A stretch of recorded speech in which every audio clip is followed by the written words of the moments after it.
Welcome to this guide about fishing in Enshrouded. I will show you how the mechanics work, what you need to get, and also some really good fishing spots. But in particular, I will be talking about how to catch the silverback. And why do you want to catch the silverback? To make sushi. And why do you want to make sushi? Well, you can breathe a lot longer below water if you eat it, and that is a very good thing indeed to solve the late game puzzles. Let's get started.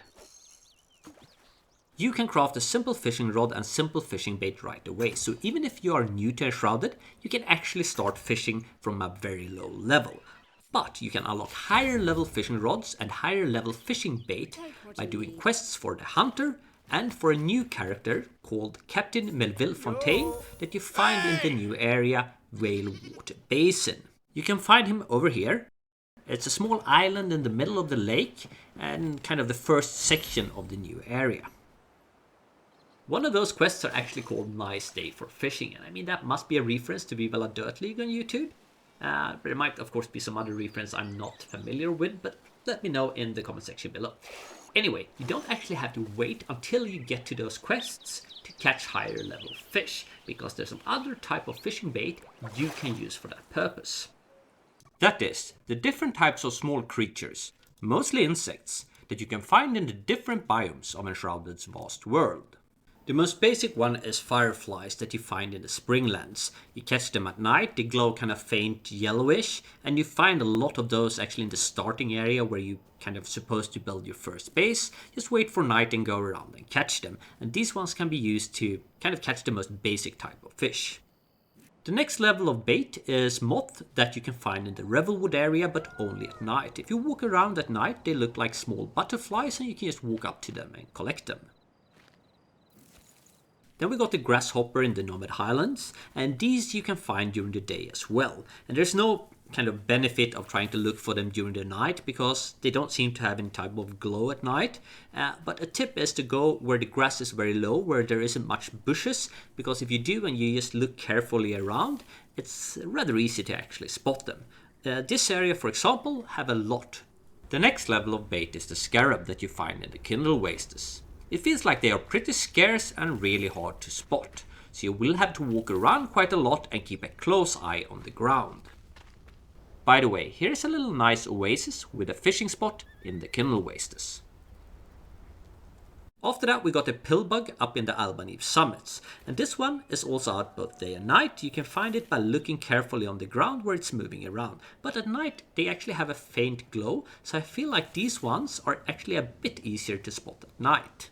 And lastly we got the frog that you find in the Vailwaterbasin, and with this one we can catch epic fish. There is this little island with a great fishing spot. It is situated over here on the map, so you actually have to get quite far into the Vailwaterbasin before you get to it. That is just crawling with frogs. So there's actually no need at all to use precious resources to craft expensive fishing bait where you can so easily pick up all the bait you need in the nature. So what about fishing mechanics? Well, those are very simple and it's actually all explained down in the corner in a tooltip as you fish, what you are supposed to do. But you can right click and choose what type of bait you want, and then you left click to throw out the line. You can hold down to throw longer, and I don't really know if that makes a difference. I have experimented with throwing short or long, but from my experience it you get the same result, and it's as hard to reel in the fish regardless of the distance you throw.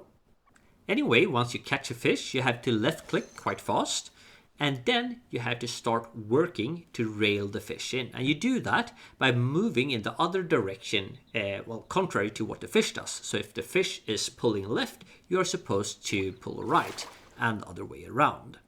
Higher tier fish have the red bar divided into different sections. The higher tier the fish is, the more sections you get. And every time you finish a section, you have to left click really fast before you can continue with the next section. You will lose the catch if you run out of green bar that is representing your line, so if the line breaks before you have reeled the fish in. One thing I think is really worth mentioning here is that the fish type is actually rendered in as it starts to circulate around the hook and jumping out of the water before you actually catch it. So you can see what type of fish you are going to get. So if you're out for a certain type of fish, like the silverback, and you don't want to waste time waiting for other fish to kind of take the hook and reel them in, you can abort and just throw out the line again until you actually get the correct type of fish on the hook. Obviously, you will waste a bit of bait doing this, and you will have to learn how the different fish types looks in the water. But it will save you quite a lot of time if you want to mass produce sushi.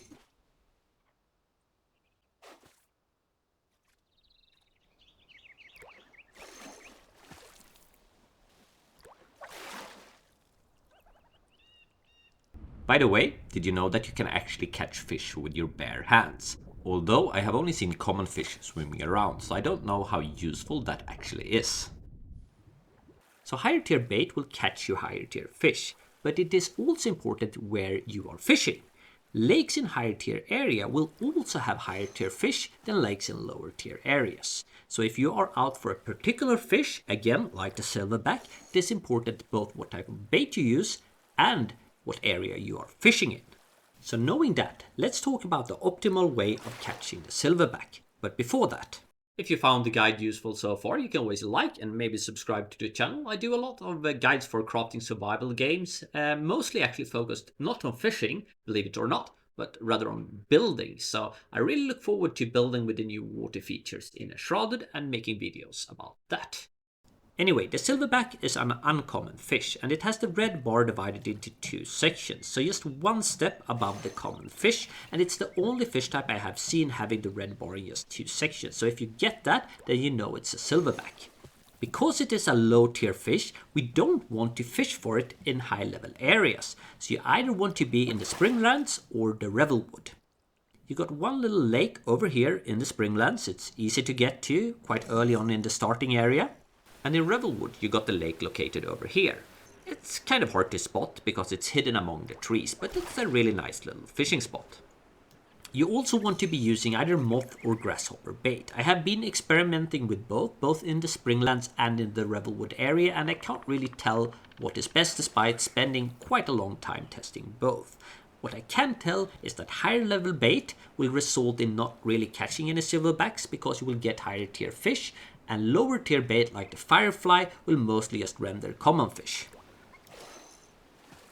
Obviously, to make sushi, it's not just enough with a fish. You need algae and you need rice as well. You can find algae growing in the water pretty much all over Vailwaterbasin, but it's rather scarce, so you probably should start farming as soon as possible home in your base. But at least this spot got quite a few of them.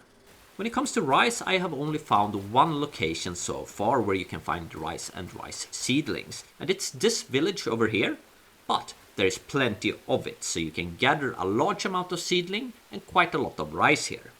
Even though I haven't had time yet to make guides for building with the new water features, I do have a lot of Let's Build and building guides on my channel, so check those out. And that was it for this video. Cheers!